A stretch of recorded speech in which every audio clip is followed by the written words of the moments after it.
GIT की smart class में आप सबका स्वागत है। और एमएस एक्सेल की इस क्लास में आज हम लोग सीखेंगे टैक्स इनवॉइस के बारे में। देखिए, सबसे पहले अगर हम टैक्स इनवॉइस के बारे में बात करें तो टैक्स इनवॉइस कौन इशू करता है? जो हमारे बिजनेस का सप्लायर होता है, जिससे हम किसी गुड्स को परचेज करते हैं, तो वो क्या करता है, जैसे कुछ ऐसा प्रोडक्ट हम खरीद रहे हैं, कोई ऐसा गुड्स हम खरीद रहे हैं जिसपे जीएसटी लगा हो, जिसपे जीएसटी लगा हो, उस गुड्स को हम टैक्सेबल बोलते हैं। क्या बोलते हैं? टैक्सेबल गुड्स बोलते हैं। यानी कि टैक्सेबल का मतलब ये होता है कि उस पे टैक्स लगा हुआ है। वो ऐसा प्रोडक्ट है जिस पे टैक्स लगा हुआ है, लेकिन उस पे आपको टैक्स देना ही देना है। ऐसे प्रोडक्ट को, ऐसे गुड्स को टैक्सेबल गुड्स बोला जाता है।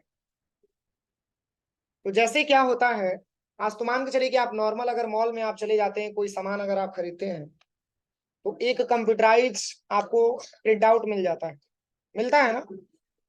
लेकिन मान के चलिए ऐसे भी छोटे छोटे बहुत सारे दुकानदार हैं जो कंप्यूटराइज बिल आपको प्रोवाइड करते हैं। लेकिन मान के चलिए एक नॉर्मल दुकानदार है कोई, और वो अपना बिजनेस किया हुआ है, तो वो उसके पास उतनी व्यवस्था नहीं है कि ये कंप्यूटर ऑपरेटर को हायर करके और आपके लिए वो जो है रिसिप्ट तैयार करवा सके। तो उसके लिए वो खुद ही एक्सेल पे आपका जो भी प्रोडक्ट आपने खरीदा है, उसको एक्सेल पे डेटाबेस बना करके उसका रिसिप्ट तैयार करके आपको देता है। होता है ना। मान के चलिए अगर उसकी बिक्री अच्छी नहीं चल रही है, उसकी बिजनेस अच्छा नहीं चल रहा है, तो कंप्यूटर ऑपरेटर कहाँ से हायर करेगा? 25-30 हजार रुपये मंथली देगा? दे पाएगा वो? तो नहीं दे पाएगा। तो अपना खुद का व्यवस्था करने के लिए वो क्या करता है कि अपनी खुद से कंप्यूटर पे काम करने के लिए वो एक्सेल सॉफ्टवेयर की मदद से जो भी आप प्रोडक्ट लेते हैं उसका इनवॉइस बना करके आपको हैंड ओवर करता है। और वो इनवॉइस बनाने के लिए एक्सेल का ही सॉफ्टवेयर का हेल्प लेता है, और उसी सॉफ्टवेयर के माध्यम से वो इनवॉइस तैयार करके आपको देता है, जिसमें ये लिखा रहता है कि प्रोडक्ट का नाम क्या है, प्रोडक्ट की क्वांटिटी क्या है, प्लस उसका प्राइस क्या है, और प्लस उसका टोटल अमाउंट क्या है, और उस पर कितना % आपने जीएसटी दिया हुआ है। यही तो टैक्स इनवॉइस होता है। और देखिए, जैसे जीएसटी के बारे में आपको पता होगा, इस प्रोडक्ट में जीएसटी भी लगेगा। मोदी जी ने 1 जुलाई 2017 से जो जीएसटी लागू किया, उसके पहले 3 नंबर जनरेट होता था, टैक्स आइडेंटिफिकेशन नंबर। लेकिन बाद में जब जीएसटी आया, तो जीएसटी तो टोटल 15 अंक का होता है ना, जीएसटी नंबर। उसमें जो है जब जीएसटी नंबर आया, तो जीएसटी नंबर में मान के चलिए कि जैसे एक हमको जीएसटी आईएन नंबर मिला, जिसको goods and service tax identification number बोला जाता है। इसके पहले 3 नंबर चलता था। तो आज क्या प्रोसेस है कि कोई भी प्रोडक्ट आप खरीदते हैं तो उस प्रोडक्ट पे आपको जीएसटी देना ही देना है। बोलिए, है कि नहीं है? अगर आप जो है अपने स्टेट के अंदर किसी गुड्स या सर्विस को सेल या सप्लाई करते हैं, परचेज या सेल करते हैं, तो उस पे भी आपको जीएसटी देना लेना होता है। सही है। तो उसमें जो जीएसटी लगता है वो लोकल जीएसटी लगता है।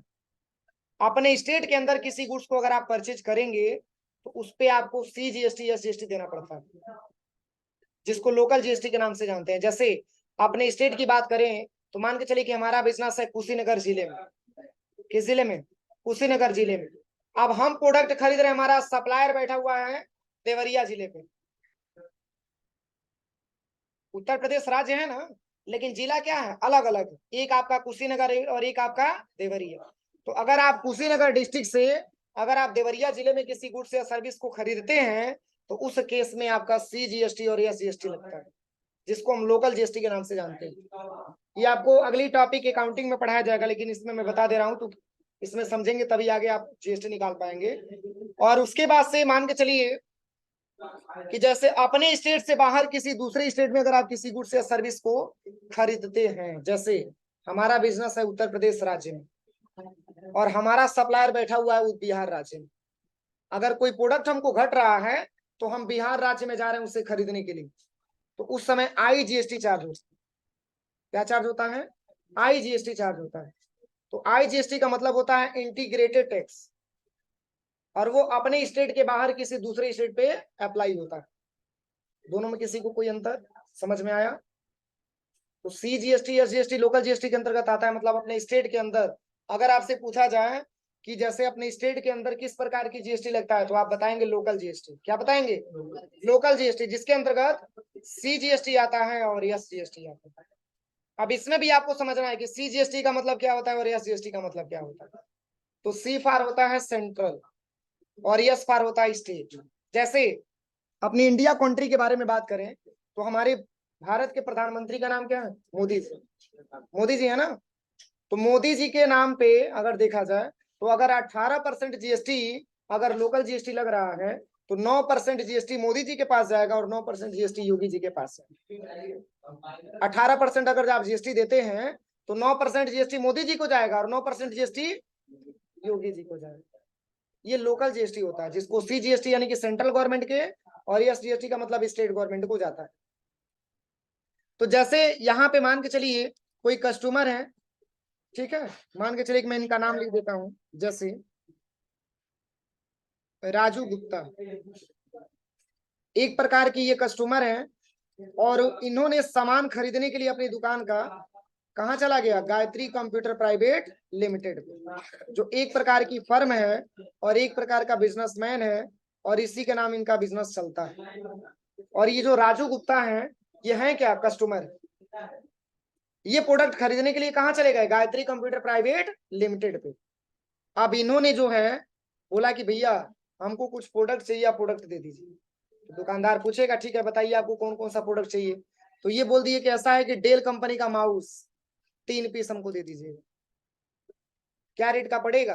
तो दुकानदार बताया 300 रुपए का पड़ेगा। चलिए ठीक है। डेल कंपनी का कीबोर्ड हमको 4 पीस दे दीजिएगा, इसका क्या रेट पड़ेगा? तो वो बताएगा 560 रुपया पड़ेगा। फिर कहेगा अभी सही है। फिर HP कंपनी का मॉनिटर आप दे दीजिए 5 पीस, पर क्वांटिटी का रेट क्या पीस पड़ेगा? 100 रुपया। तो बताएगा 3000 रुपया आपको देना पड़ेगा। फिर कहेगा कि हमको मॉडम दे दीजिए 6 पीस, इसका रेट तो 4000 रुपया पड़ेगा। CPU 7 पीस खरीदेगा, इसका रेट 1500 रुपया पड़ेगा। लेकिन अब जैसे मान के चलिए इन्होंने जो है प्रोडक्ट का नाम पूछ लिया और वो प्रोडक्ट अवेलेबल भी है और प्रोडक्ट का रेट भी दुकानदार इनको बता दिया।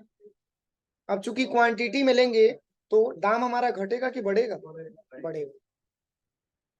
ये बोला है कि एक अगर आप डेल कंपनी का माउस लेते हैं तो आपको 300 रुपया देना पड़ेगा, क्योंकि आप हमारे पुराने कस्टमर हैं, ठीक है ना। अगर आप डेल कंपनी का 1 पीस कीबोर्ड लेते हैं तो आपको 560 रुपया देना पड़ेगा। लेकिन आप लेकर रहे हैं 3 पीस, 4 पीस, 5 पीस, 6 पीस और 7 पीस। बोलिए यही क्वांटिटी है ना। तो इसकी वैल्यू निकालने के लिए, टोटल वैल्यू के लिए, तो सबसे पहले इक्वल करेंगे और यहाँ पे क्वांटिटी में 3 ले लेंगे और मल्टीप्लाई करेंगे कितना से? 300 से, और एंटर कर देंगे। मतलब अगर ये 1 पीस कीबोर्ड खरीद रहे हैं तो इनको 300 देना पड़ रहा है, तो 3 पीस कीबोर्ड खरीदेंगे तो कितना हो जाएगा? 900 रुपया हो जाएगा। उसी तरीके से सबको ड्रैग एंड ड्रॉप करके निकाल लेंगे यहाँ तक। यहाँ तक किसी को कोई प्रॉब्लम? अब चलिए, अब यहाँ पे ऐसा नहीं ना है कि ये राजू गुप्ता पूछेंगे कि भैया आपको 900 रुपया ये कीबोर्ड का ले लीजिए, 900 रुपया माउस का ले लीजिए, ये 2240 रुपया कीबोर्ड का ले लीजिए, मॉनिटर का 15,000 ले लीजिए, मॉडम का 24,000 ले लीजिए, CPU का 10,500 ले लीजिए। इस तरीके से एक एक करके पैसा नहीं देंगे। वो एक बार पूछेंगे अब टोटल का टोटल बताइए क्या रुपया हमको देना। मतलब टोटल मैंने प्रोडक्ट आपसे कितने रुपए में मैंने खरीदा है उसकी वैल्यू आप कैलकुलेट करके बताइए।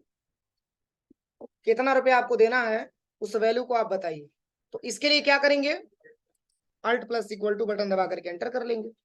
तो ये बता देगा दुकानदार कि भैया आपको 52,640 रुपया देना है। ये 52,640 रुपया में इस पूरे प्रोडक्ट का क्वांटिटी के साथ मैंने इसका रेट जोड़ करके रखा है। कोई दिक्कत?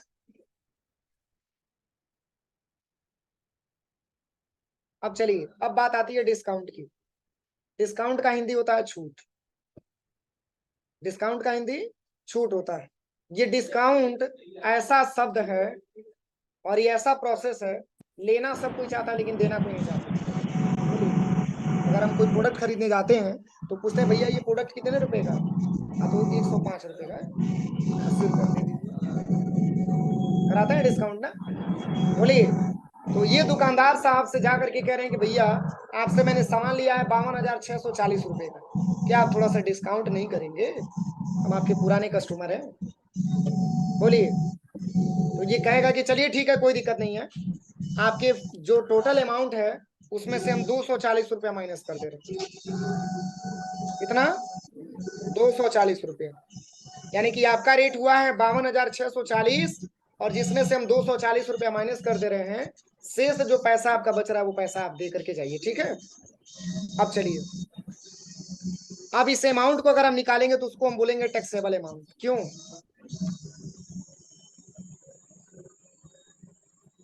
क्योंकि ये ऐसा अमाउंट है जिस प्रोडक्ट को हम खरीद रहे हैं तो उस पर टैक्स लगा हुआ है, टैक्स लगेगा। अब 52,640 में से 240 माइनस होगा, कितना बचेगा? तो ये तो पैसा इसमें से माइनस होगा ना, तो 52,640 माइनस 240, और एंटर बटन प्रेस कर दीजिए, आगे आपका 52,400 रुपये। तो कहेगा कि कस्टमर कि हमको 52,400 रुपया देना है, तो दुकानदार कहेगा कि ये तो अभी हमारा केवल हमारा मूल्य है, अभी आपको अलग से टैक्स तो देना ही देना है, अलग से आपको टैक्स देना ही देना है। तो क्या ऐसा है क्या कि दुकानदार वो कस्टमर बोल देगा कि ठीक है रहने दीजिए, हम सरकार से बात कर लेंगे कि हमको टैक्स नहीं देना है? बोलिए, ऐसा है? क्योंकि देखिए, आखिर दुकानदार भी अगर कहीं से प्रोडक्ट लाया तो भी तो जीएसटी दिया होगा। बोलिए, तो बिना जीएसटी लिए वो बेच कैसे सकता है? तो पता ही चलेगा कि अपने जेब से भरेगा, है कि नहीं है? तो ये कहेगा कि इस तरीके से हम आपको नहीं जाने देंगे, अभी 18% आपको जीएसटी भी देना है, क्योंकि अगर आप 18% जीएसटी नहीं देंगे तो हम गवर्नमेंट को पे क्या करेंगे। तो ये देखिए, जीएसटी निकालने के लिए इसमें मैंने अभी आपको बताया ना कि अगर 18% लगता है तो 9% सेंट्रल गवर्नमेंट और 9% स्टेट गवर्नमेंट पर जीएसटी लगेगा 52,400 रुपये।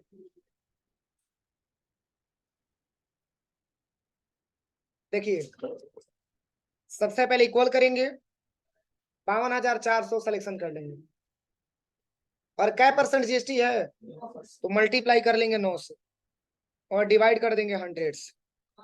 देखिए, 4716 रुपया किस गवर्नमेंट को दे रहे हैं? मोदी जी को, 9% के रेशियो से। किसको दे रहे हैं? मोदी जी को, यानी कि जितना डिस्काउंट नहीं हुआ उससे ज्यादा तो टैक्स में दे रहे हैं। बोलिए, अब चलिए, अब ये स्टेट टैक्स को कितना देंगे? सेम हो जाएगा, इक्वल 52,400 मल्टीप्लाई करेंगे कितना से? 9 से, डिवाइड करेंगे 100 से और एंटर कर देंगे। इसका भी 4716 और इसका भी 4716। अब अगर हम इन दोनों को ऐड करेंगे तो देखिए, सी जीएसटी भी 4716 और यस जीएसटी भी 4716। तो यहाँ पे अगर हम ऐड करेंगे सबसे पहले, तो दोनों को जोड़ेंगे तो देखिए रिजल्ट क्या आएगा आपका। देखिए, ये रिजल्ट आपका आ गया 9,432 रुपये। सोच लिए कितना फायदा है दुकान करने में, 9,400। तब ये दुकानदार से कहेगा कि ऐसा है कि जितना आप डिस्काउंट नहीं दिए उससे ज्यादा तो हम टैक्स पे कर दे रहे हैं। बोलिए, जितना आपने डिस्काउंट नहीं दिया उससे ज्यादा तो हम टैक्स पे दे रहे हैं, तो फिर बेनिफिट क्या होगा? कोई दिक्कत नहीं, अगर ये टैक्स दे रहा है तो क्या ये टैक्स लेगा नहीं, बेचेगा तो? बोलिए, लेगा कि नहीं लेगा? अब चलिए, यहाँ पे हम चलते हैं सबसे पहले। अब यहाँ पे एक ऑप्शन लिखा हुआ है राउंड अप। अकाउंटिंग का मेन फीचर है राउंड अप। राउंड अप तब लगाते हैं जब 0 से लेकर के 49 पैसे में कोई वैल्यू आती है। जैसे मान के चलिए, यहाँ पे अमाउंट अगर आ जाए 4716 रुपया 25 पैसा। कितना पैसा? 25 पैसा, ठीक है। 4716 रुपया 25 पैसा। तो 25 पैसा की बात अगर आता है तो हम क्या करते हैं? राउंड ऑफ का प्रयोग करते हैं, और ये 25 रुपया हम हटा देते हैं, माइनस कर देते हैं, ठीक है। 4716 रुपया दे करके पूरा हिसाब कंप्लीट कर लेते हैं। अगर 4716 रुपया 49 पैसे तक भी आता है तो भी हम रुपया नहीं देते हैं, 4716 में ही फाइनल कर लेते हैं। बोलिए, ऐसा होता है ना? लेकिन वही अगर वैल्यू हुआ जाए 4716 रुपया 82 पैसा, तो 82 पैसा में कितना और जोड़ा जाएगा कि 100 पैसा हो जाएगा? बोलिए,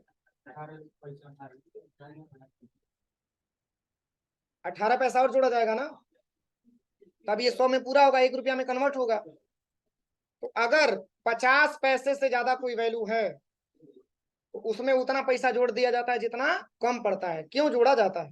रुपए में कन्वर्ट करने के लिए। समझ में आ रहा है ना? अगर 49 पैसे से कम है, 0 से लेकर के 49 पैसे है, तो उतना पैसा हटा दिया जाता है, माइनस कर दिया जाता है। ठीक है, नहीं समझ में आया? जैसे मान के चलिए कि आपने कोई प्रोडक्ट खरीदा, उस प्रोडक्ट का रेट है 4716 रुपया 82 पैसा। तो ऐसा नहीं है कि 82 पैसा है तो छोड़ देगा, वो कहेगा कि नहीं 4717 रुपया दे के जाइए। और यही अगर 4716 रुपया 25 पैसा का रेशियो आ जाता है, 48 पैसे का रेशियो आ जाता है, 40 पैसे का रेशियो आ जाता है, तो वो पैसा में कन्वर्ट, रुपया में कन्वर्ट नहीं करता है, बोलता है 4716 रुपया दे करके चले जाइए। तो ये राउंड ऑफ हम पढ़ाएंगे आपको, अकाउंटिंग में बहुत अच्छा फीचर है ये। तो इसके लिए राउंडिंग का प्रयोग किया जाता है। तो इसमें राउंड ऑफ लगेगा? नहीं लगेगा। क्यों? क्यों नहीं लगेगा? हाँ, बस यही समझना है, ये वैल्यू हमको पैसे में प्राप्त नहीं हुआ, इसलिए यहाँ पे राउंड ऑफ का कोई मतलब नहीं। अगर राउंड ऑफ तब लगाते जब इस हिसाब से वैल्यू हमारे पास होता। समझ में आ रहा है ना? अगर डेसिमल में होता तो आसानी तरीके से इंक्रीज करना कब डिक्रीज करना है तो मैंने अभी बताया है। अगर ये होता तब जाकर के राउंड ऑफ का प्रयोग करते, लेकिन नहीं है तो छोड़ दीजिए, कोई मतलब नहीं। अब ये दुकानदार पूछेगा, चलिए कोई दिक्कत नहीं है, अब आप बताइए टैक्स लेकर के और टोटल अमाउंट लेकर के हमको क्या पैसा देना है। तो आप बताइए टैक्स वाला पैसा टोटल अमाउंट में जुड़ेगा कि नहीं जुड़ेगा? बोलिए, जुड़ेगा कि नहीं जुड़ेगा? जुड़ेगा, क्योंकि अगर नहीं जुड़ेगा तो अपने जेब से भरेगा दुकानदार। तो इसके लिए सबसे पहले इक्वल करिए, और यहाँ पे पूछेगा जैसे अमाउंट वाला पैसा नहीं लेना है, टैक्सेबल वाला लेना है ना। हाँ, 52,400 ये आपका टैक्सेबल अमाउंट हो गया, प्लस CGST प्लस SGST। अब एंटर करेंगे तो ये रिजल्ट आ जाएगा 61,832 रुपये। इतना पैसा देगा तो इतना प्रोडक्ट उसको मिलेगा। यही आज की क्लास में समझना। कोई दिक्कत? बाकी आप लोग टेबल बनाइएगा, तो जैसे मैंने कम ही प्रोडक्ट लिखा हुआ है, आप लोग ज्यादा प्रोडक्ट लिखिएगा, हो जाएगा ना? ज्यादा प्रोडक्ट लिख लीजिएगा, उस प्रोडक्ट की क्वांटिटी भी बढ़ा लीजिएगा, उसका रेट भी अपनी रिक्वायरमेंट के हिसाब से सेट करके देखिएगा। मैंने एक तरीका आपको बता दिया ओवरऑल, ताकि इस तरीके से अगर आपको टैक्स इनवॉइस मिले तो आप आसानी तरीके से बना सके एक्सेल के बेस। कोई दिक्कत है किसी को? इसमें कुछ लिखवाना पड़ेगा? बोलिए, कुछ लिखवाना पड़ेगा? बहुत इजी है, बना लीजिए टेबल।